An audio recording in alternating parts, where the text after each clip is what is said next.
the show. Yeah.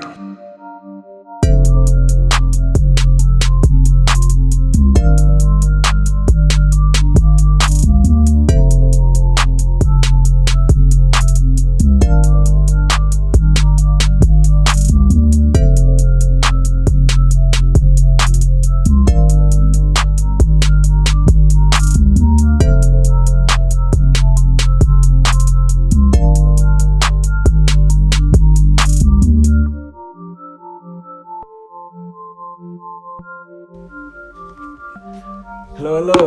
Welcome. This is your resident Black Spider-Man, Linda Mdluli, joining. I'm here in the UK. We're international, guys. The art dealers have gone global. Yeah. And I'm joined by somebody who's very special to me.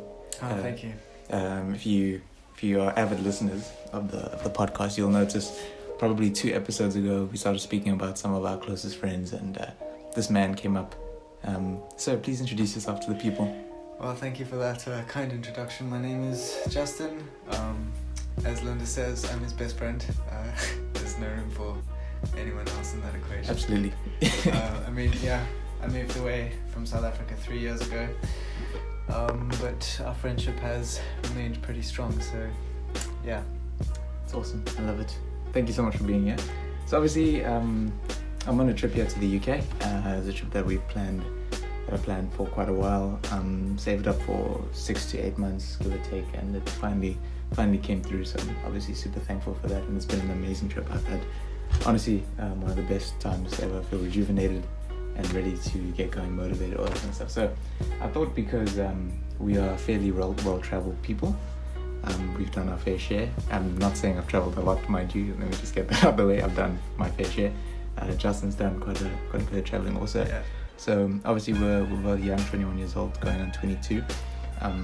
How important is traveling at a young age, do you feel? So obviously this is a topic that has been on my mind for a little bit now. I mean, it's easy to be biased, but I'd say it's very, very important. Not even necessarily going beyond your home country. I mean, some people don't have the means, and I mean, I've been incredibly blessed to be able to go all over the world, but even if it's just beyond your city that you grew up in, just to get another perspective of life. Yeah. I think that's incredibly important. I mean, I apologize if any English people hear this, but a lot of English people I've met have not even traveled beyond their home county, and you can sort of see it in the way they see the world. Like, it's very single-minded, and I don't say that to be abrasive at all, but I mean, it's just the way it is. Like, if you don't travel, you don't experience new things. Is a county like a province? Like county's like a province, yeah. For all the South African listeners. Yes, good catch. But yeah, to answer your question, I think it's very, very important. Yeah, no, I totally agree. Coming from South Africa is quite a big country, and I've even noticed there's a clear difference between people who live in Joburg versus Eastern Cape, Western Cape. Yeah. Especially like Western Cape Town. It's a very very liberal city. I'm not saying that's a bad thing or anything like that, but the mentality down in Cape Town versus Joburg is just totally different. They're both metropolitans, both cities, but people in Cape Town are probably a bit more laid back, maybe a bit more, I don't know, pretentious in a way, not in a bad way, because Cape Town is an awesome city. University cities are usually famed for their pretentious people. Absolutely, yeah. UCT, shout out to UCT. But yeah, Joburg is very fast paced. A lot of people are on their own mission. It's all about getting to meetings. Everyone's late for a meeting in Joburg. Yeah. So there is a bit more of like a rudeness in Joburg, I've noticed. I grew up in the southwest, in Soweto, in the south. So I mean, it's basically all suburban. Everyone's friends with everyone. So obviously moving to Joburg at a young age, it was a bit of a weird adjustment to me. And you notice these things as you grow up. Especially if you travel the country a lot, you'll notice like the different mentality. Even like Durban, there's a bit of a weird vibe for people who live in the city, because Durban's a very, very coastal city, and KZN as a whole, very coastal. Yeah. It's a very family type of province. If you ever go there, people there are very friendly. aren't a big fan of people in Joburg. You say you're from Joburg and there's immediately a bit of tension. Yeah. You could be the nicest guy ever, but I mean, obviously that's just the reputation that comes along with it. Yeah. But yeah, I mean, international travel, do you find that helps a lot? Yeah, definitely. I mean, even just to go back to what you said there about tension between like Durbanites and people from Joburg, that comes from just almost like an ignorance of not understanding the other person. And what you get when you travel is an understanding of other cultures and other people and how they operate. And that makes you a lot, first and foremost, more of a tolerant person, but also just, I think, it really gives you capital in this world that is actually becoming increasingly smaller as technology expands. It's essential to understand other places. So international travel, that's just like taking it one step further. You are not only exploring like another city in the country that you grew up in, but like a whole other way of life, like where these people live completely differently or not completely differently. And sometimes those similarities can really bring you together and serve as a springboard to perhaps explore more of the more concealed aspect of their culture that you wouldn't normally explore. That you don't see in like movies or media. Exactly. And stuff like that. Yeah. No, I totally agree. I mean, my first international travel was back in 2012, I think. I went to Turkey with my mom. Obviously not a country that is probably first on people's list to go visit. If you ever, I'm sure when you're older, going to Istanbul is a must. I can honestly recommend it. But I mean, I was very young, and I went there just with this very kind of South African mentality of I only ever traveled in South Africa. I traveled a bit in Africa, so I'd obviously gone out of Joburg and obviously not from Joburg, so I kind of knew and understood the tolerance levels. But I mean, you go there and you're just exposed to like an amazing culture, amazing food, and it really does open up your perspective a lot more, and it really makes the whole trip just 10 times better, because then you start to appreciate the little things, like how, you know, I mean, we in South Africa, and this is a very like stupid example, but in South Africa, like there really is no such thing as jaywalking. Like you literally just cross the street whenever you feel like it's safe, even if it's like on the highway. It's crazy in South Africa. But then you go to Europe, and it's so serious. Like if you jaywalk, you'll get fined like 500 euros or something. And there's just little things like that you start to appreciate. Like, oh, this is so different from South Africa, from Africa. The food is different, and the people are just a lot more open and friendly. Especially, I mean, some countries are better to tourists than others, of course. But I mean, that really opened up. I came back and I was just like, man, I'm wanting to travel more. I started traveling a lot more in SA just because I wanted to feel that again. So like even going just from Joburg to Pretoria, it's like an hour drive. Pretoria and Joburg, completely different cities in the same province, but completely different cities, just mentality wise. Pretoria is not my favorite place in the world, but I mean, it's like, it's nice to see like the similarities and the differences. But yeah, I wouldn't necessarily recommend it, but you should definitely try it. So where was the very first place you traveled to, and what was the experience like? First place, let's say international too. I believe it was Scotland. I think. I think it was Scotland.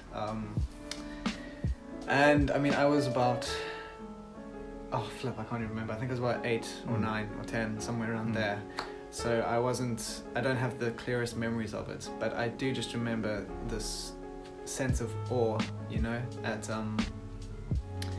just being somewhere entirely new, like seeing something I'd never seen before. I mean, my perception of Scotland before I went, I remember, was just kilts and bagpipes. But then obviously being there, it really broadens your mind, and at a young age, when you're more impressionable, it just has that much more of an impact. And so without getting melodramatic about it, I think that certainly changed my life in a small way, at least, as an impressionable young kid. But yeah. What about you? What was the first? Well, you just said Turkey. But so Turkey was the first time I went overseas. That was cool. But the first I didn't come back from it. Came back from it slightly different, but the trip that I suppose changed me a lot was we went on a European tour to Italy and France. Right. And I mean, that was the first time I'd been overseas for a long period of time, away from the family and everything. And obviously, it was the first time I'd gone not with my family. And yeah, obviously you start to rely a lot more, not on your family and, you know, to get all spiritual, on a lot more on God. Yeah, which is, that's true. Which is really cool. But Definitely. yeah, it was a real eye-opening experience. Obviously, going to two very glamorous countries, you probably see them in movies and books and all that kind of stuff a lot. So obviously, I had a preconceived notion of what Paris was like, what Italy was like, just pasta and, you know, Mamma Mia and all that rubbish. I mean, you go there and it's, not completely different, but it's not anything like the stereotypical Mario type of vibe. I mean, the thing though about like Italy and France is that the stereotypes you see in movies actually are quite accurate. Yeah, it is so funny. It is really funny. And like you always like joke around with people, say literally everyone eats pasta every day. That's 100% facts. Yeah, it's a real thing. People have pasta like almost every single day. And it's delicious, but I mean, there was a point where I was like, can I have like McDonald's or something? Because that's all we ate. But yeah, we went there and just really ingratiating yourself with the culture. I love to learn, and I'm always like watching history stuff, reading about history and stuff. It was one of my favorite subjects back at school. So like learning about the history and art and everything like that was awesome. And I think for me, Paris was like it for me. I went there and I loved the vibe, and the city was beautiful, and I've had this itch to go back to Paris ever since. I really do want to go, and it really just changed me a bit. And when I came back, I was just more in tune with like fashion and like what I was wearing. I was way more into like art and just history and all that kind of stuff. So just the stuff that I'm into now, music, and the stuff I'm into now is I can directly correlate to that trip, because it was along with the people that I went with who opened my mind up to like, oh, these are some cool stores you should go to, because I wasn't really into that kind of stuff back then. I liked music, but I wasn't like super into it. And then like you go there and you go with people who are like crazy into their music, and then I start coming back and start developing my own sense of style, my own sense of music, my own passions and stuff. So that was a trip that really changed my life for sure. But yeah, to the nitty gritty. Obviously, you've been gone for coming on 3 years now, or 3 years and a bit now. Yeah, three and a bit. Yeah. And that was a hard time for me. I cried a little bit when that happened. But yeah, obviously living in the UK, there's a general perception in South Africa, the UK. We were colonized by the UK, so like culture-wise, we're not really that different. But obviously, I've asked you this before, but for our viewers, how was the adjustment for you and your family? I won't lie, it was tough. Although I think that has more to do with sort of the scale of the move. I grew up in Johannesburg, lived there all my life, and then to come to a really small town in like a corner of England is you have sort of the shock of a new living environment as well as the culture shock. So it was sort of shock piled on shock, and so it took me quite a long time to get used to it. And I think for the first half a year I was here, I sort of withdrew into myself, like almost in denial that I was in a new place that I had to adjust, which I don't know why I did that, because I mean I was the one who chose to move here in the first place. But yeah, it was difficult, but what I found helped was just stepping out of their comfort zone. Like, even if it's just going for a walk on a day that you'd rather just stay inside and I don't know, listen to Afrikaans music to help you feel like you're at home. But it's just about stepping out of your comfort zone. That is the most important thing. Like talking to the people, trying to understand what makes them tick. To get a bit bland, like you have to understand, at least in some capacity, the politics of the country, so that you just know why things are the way they are. Yeah, that's very important. Because I mean, it's different when you're on holiday. You have no obligation to change. I mean, you're not there forever. On holiday, you're a South African in England, and that's the end of the story. When you move, you're a South African who has to in some way become an English person. So yeah. No, I like that. I mean, it does start with those like small things, like, I mean, getting to know the culture, speaking to people. Yeah. And I'm here on holiday, so like speaking from this perspective, like I've come here wanting to just ingratiate myself in the culture, because I mean, this is a very like homely town. This is not London. I think with most South Africans, they assume England is like London. Yeah. And that's not the case at all. Yeah.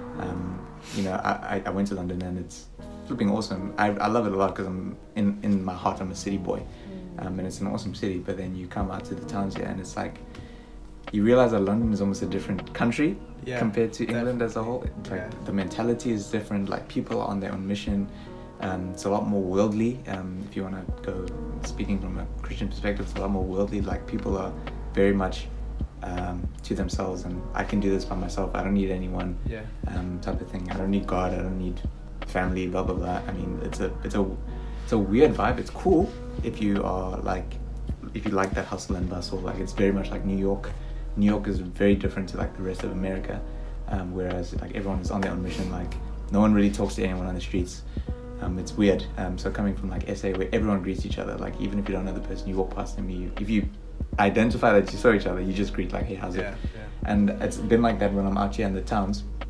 Like I walk past somebody, just be like, hi, yeah, what's up? If we see that we made eye contact, if we didn't notice each other, it's whatever. But like, yeah, I can totally second that thought. Coming as a South African who's just obviously just trying to learn the lingo and trying to be part of the culture, so I don't seem like I'm too much of a tourist or anything like that. But then you go to like certain parts of England, which is completely different. Yeah, definitely. And how would you compare England to SA back home? On the whole, or like just the cities? I guess the on the whole. I've lived? Since on the whole. Yeah.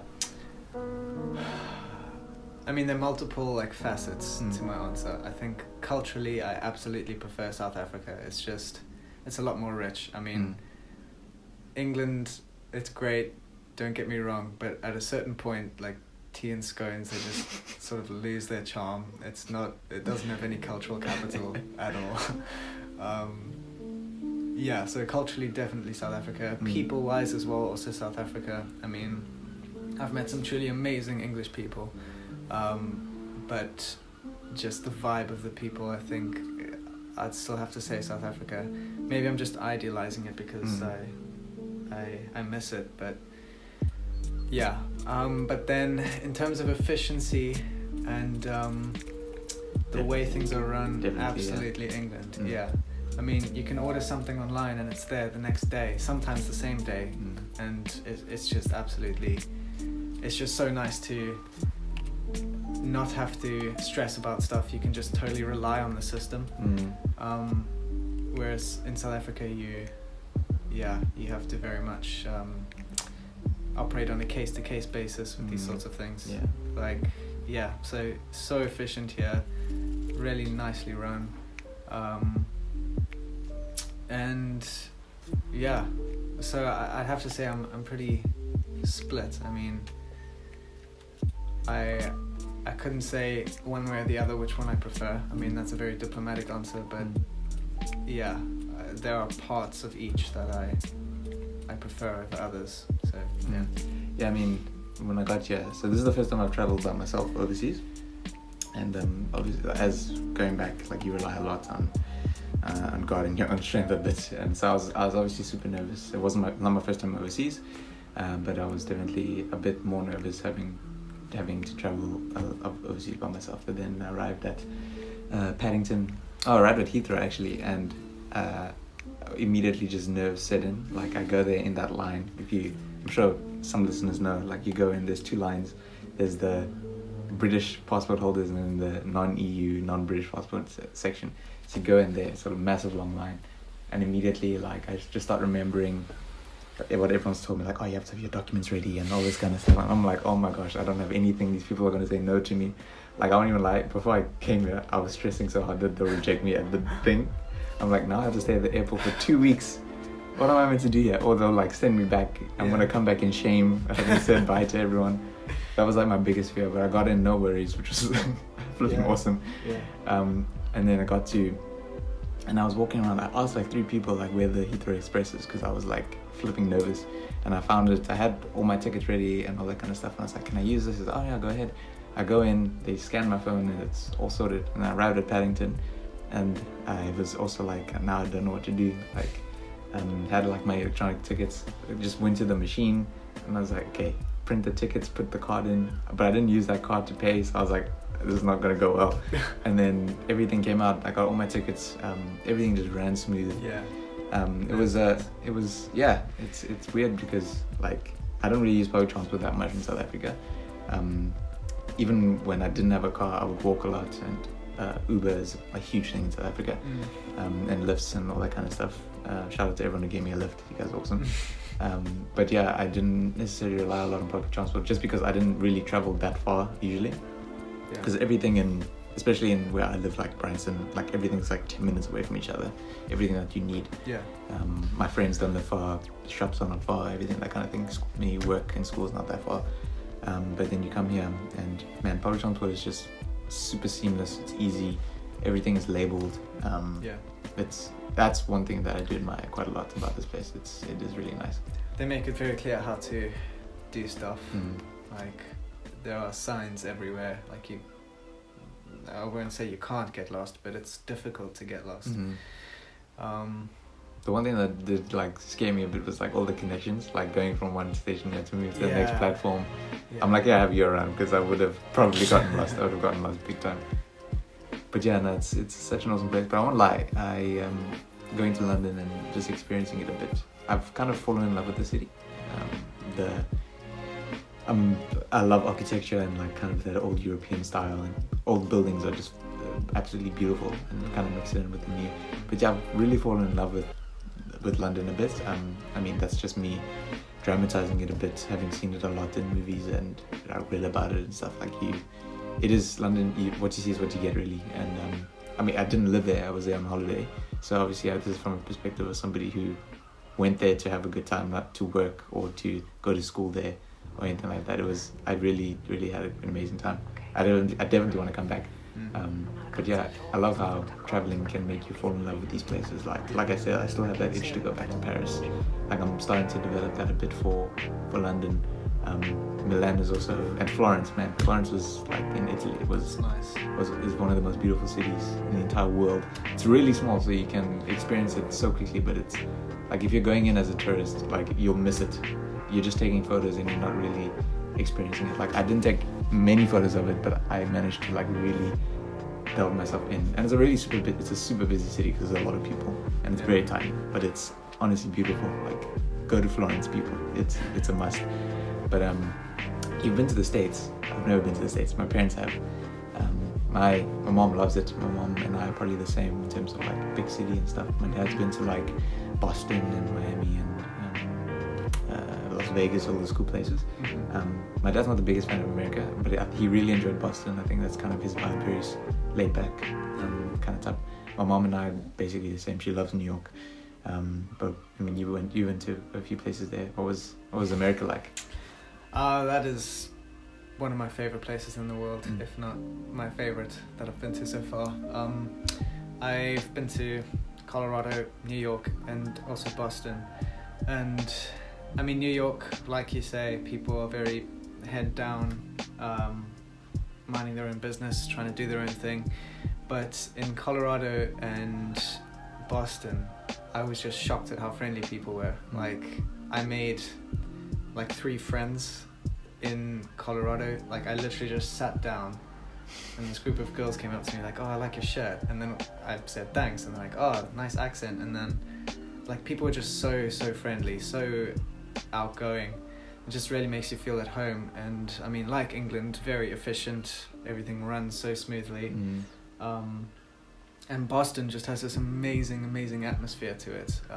It's still like a city, but it's very akin to sort of some suburbs of Johannesburg, and that people are friendly despite that big city vibe. So yeah, Boston's just absolutely wonderful, amazing. Yeah, my dad raves about that place. I definitely want to go try it. Yeah, it's great. And I mean, having gone to America, lived in SA and in England, how do you think the three nations? I don't want to compare because I mean obviously it's totally different, even continents. But like, are there similarities or are there huge differences between the three? Well, like I said, Boston definitely has similarities to parts of Gauteng. Just checking if I could actually do that. He's still got it, people. So long. He's still got it, guys. So similarities, like Boston people are really friendly. Also, like in the States, the people differ from state to state. It's like, how many states are there? Like 52? Yeah, 50. 50. Yeah. It's like 50 different countries. Yeah.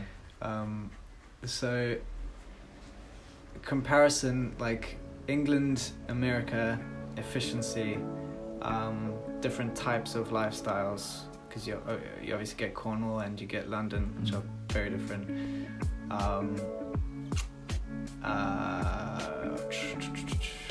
Boston to Johannesburg felt similar in parts. Obviously Boston a bit cleaner, a bit more efficiently run. I mean the similarities are really subtle, if they are there at all. Like they are very different places. Yeah. You know what? This is gonna. I don't know if this will offend a lot of people, but I'm a very, very proud South African. I love my country, and I hate it when people will travel overseas to America or something, or whatever, UK or something like that, and then come back and immediately complain about the things that we don't have here that they have there. Yeah. Like, first of all, like, I always say this, guys, we live in Africa. Africa's not the most forward, technologically advanced continent in the world. Historically, that's just the facts. Yeah. I mean, we're super lucky that we live in South Africa, which is not even like Africa. We are probably more advanced than most of Africa. And even then again, saying that, I mean, Kenya has much better Wi-Fi than us. Nigeria's economy is better than ours. I'm pretty sure so is Egypt. To some degree, Zimbabwe's farming is way better than ours. Probably, I mean, historically hasn't been that great. Obviously, let me not say something that will get me in trouble. But I mean, South Africa's a pretty awesome country. I'm very happy to have been born in South Africa. Obviously, like, yes, it's not Europe, it's not America. But do you think it's fair to come back from a holiday, for example? Like, if you live there, you live there. That's totally different. Like, you can understand that a certain country is better at that aspect because you have to use those facilities, like public transport, for example.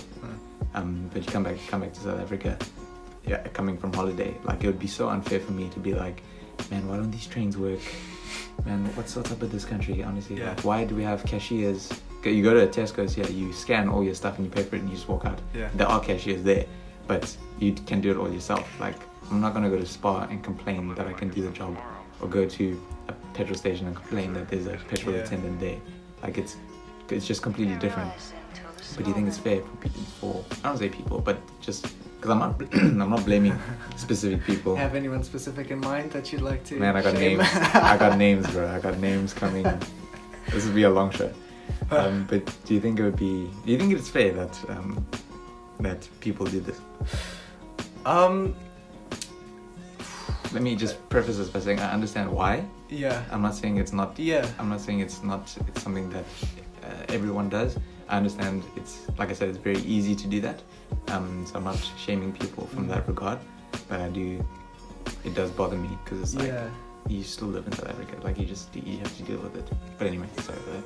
Yeah, I mean, it is frustrating, definitely. But I think that that complaining comes out of a place of ignorance. Like, if you take checkouts at grocery stores, for example, like you were saying, here it's like self-checkout. You literally just scan the barcode of your stuff yourself, and then you pay for it, and you're out of there. In South Africa, obviously, there's none of that. You get served by a cashier, and I think it's easy to complain about that, like say, oh, England's so much more efficient, why can't South Africa do this? But that comes out of a place of ignorance, because you need to understand that the reason the South African economy at least relies on like cashiers with checkout and stuff, something menial like that, is like job creation. South Africa's economy is still struggling, you know, so you need little things like that to help the economy grow. So I mean, there's a story like that for everything, and so I think, well, people as human beings, we love to idealize places that we don't really understand. Like we see all the good and we're like, oh, this is great, there's nothing wrong with this. Amazing. Yeah, but I found it sort of swing the other way. Like when I left South Africa, I was like, oh yeah, finally don't have to worry about crime and stuff, can go to bed without locking all the doors and stuff. So I was like, oh yeah, England's going to be so much better.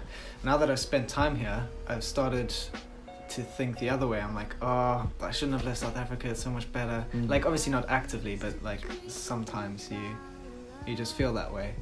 And I have to stop myself, because really what you're doing is you're idealizing, you're pushing aside all the bad stuff for all the good stuff that you only remember or see. So yeah, I mean, it's a very natural human reaction, but I think it is definitely unfair. Yeah, I mean, every place has its faults and has its huge ups, I suppose. Yeah.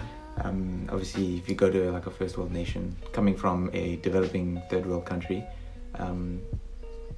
you can obviously see how some things are a lot better, and the attention to those things is a lot better.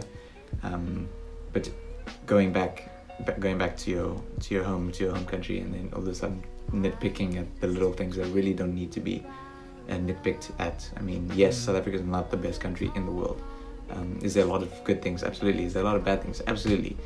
Like there's really, I mean, you just accept what you have. I mean, you go to, I'm sure you can speak to a bunch of Europeans in their countries, and they'll say there's a lot of good things here and there's a lot of bad things here. Yes. There's a lot of good things in America, probably a lot of bad things in America too. I mean, I'm not trying to compare the two. I'm not saying that it's equal 50-50 pros and cons. Sometimes it gets weighted in one direction more than the other, which is fair. I'm sure it's like that for every country. Yeah. But I mean, that it is what it is. That's just something that I struggle with a little bit. But I'm very patriotic to my nation. I say that, and I haven't voted in the past 2 years. Like, I just like my country. I don't want it to change. I'm cool with the way it is. It's all right. But since you've been out here, how do you think you've changed in a good or a bad way?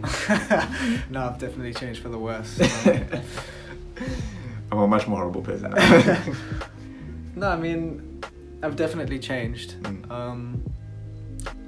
And I could give the very Christian answer and say, well, any change is good change because I've been growing with God. And so, I mean, I think I'm a lot more aware just of like my surroundings and things in general. I'm woke, Yeah. you know? But I think that comes more from age than anything else. But I mean, that being said, I'm still 21. I still know nothing. But I've definitely changed, and I think the environment I live in has had a part to play in that. I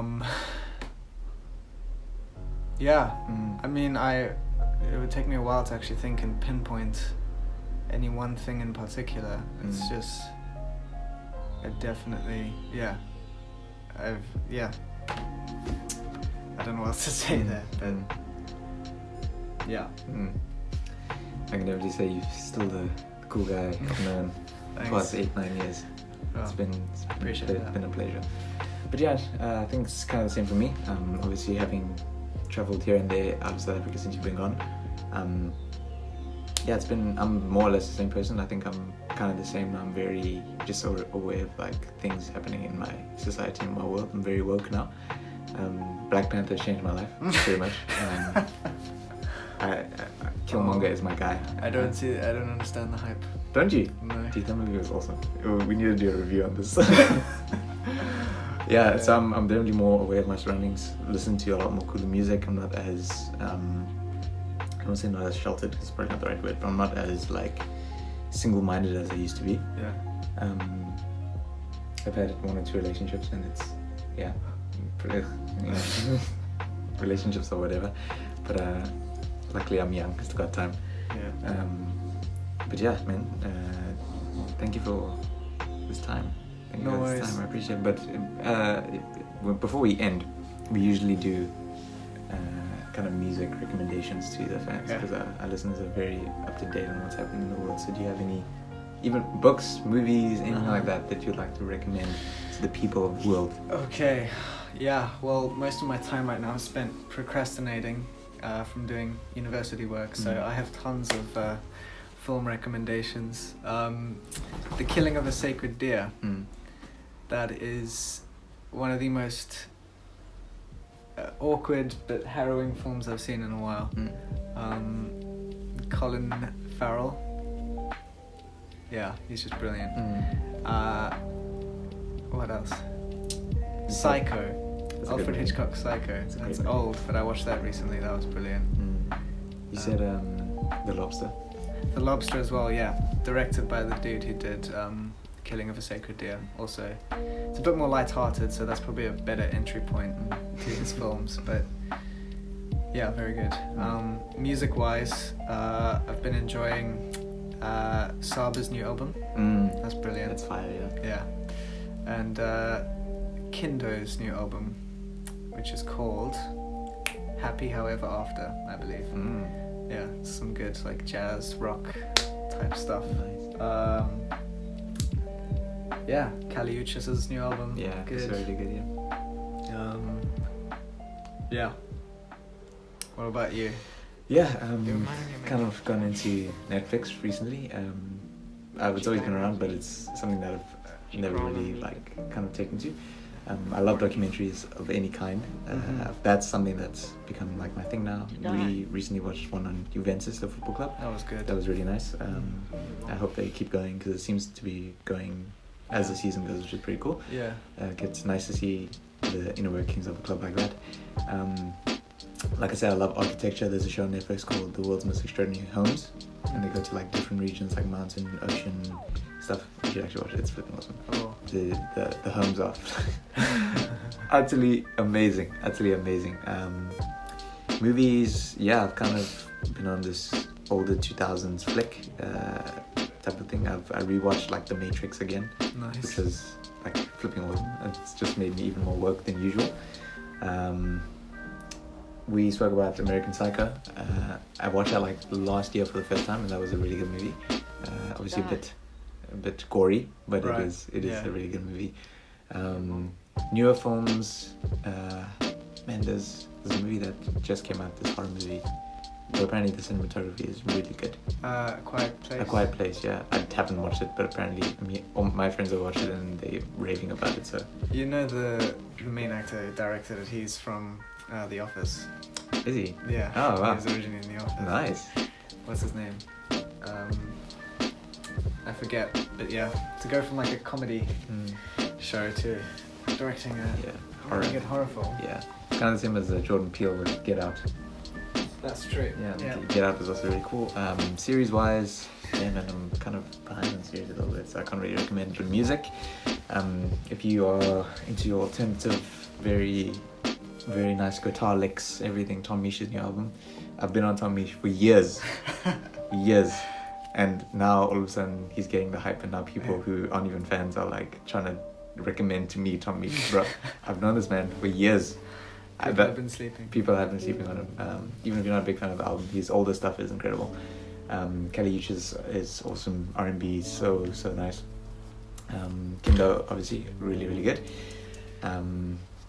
This guy, Aaron Ray, he used to be on the X Factor, actually. He was on X Factor USA. I think he made it to like the quarterfinals or something like that. And he has a new album. I think it's called Platinum Fire, and it's really cool. It's kind of got like not like a Bryson Tiller vibe, but a bit more groovy than Bryson Tiller, which is quite nice.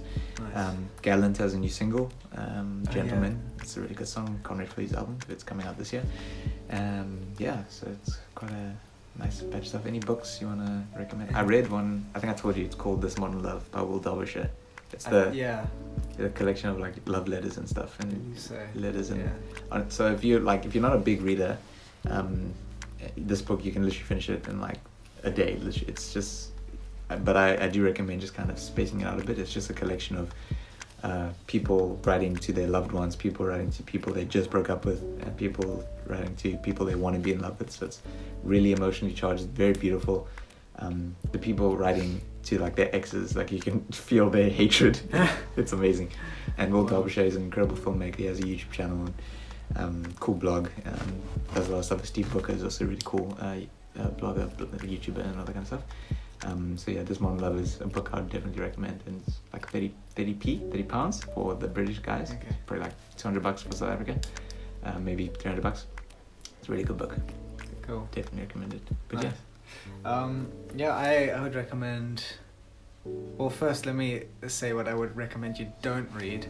Is I started John Green's new novel, Turtles All the Way Down, and I just couldn't get past like 5 chapters. This is Fault in Our Stars, Paper Towns. Yeah, that's him. Maybe I've just outgrown him. That could be it. But just the writing just frustrated me so much. Honestly, I mean, you're a grown man, seriously, and you're writing stuff like I don't know. That's probably incredibly harsh on my part, but I just don't read that.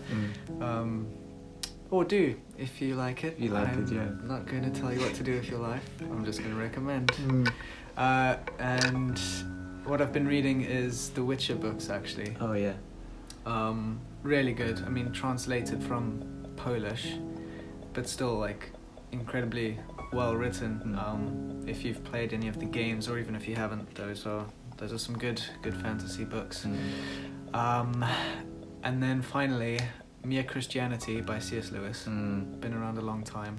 Yeah. I mean, everyone quotes it, even if they don't know they're quoting it. Yeah. It's that kind of book. It's a must read. Absolutely. Yeah. Even if you're not a Christian, just like the way he explains himself and articulates his views is just incredible.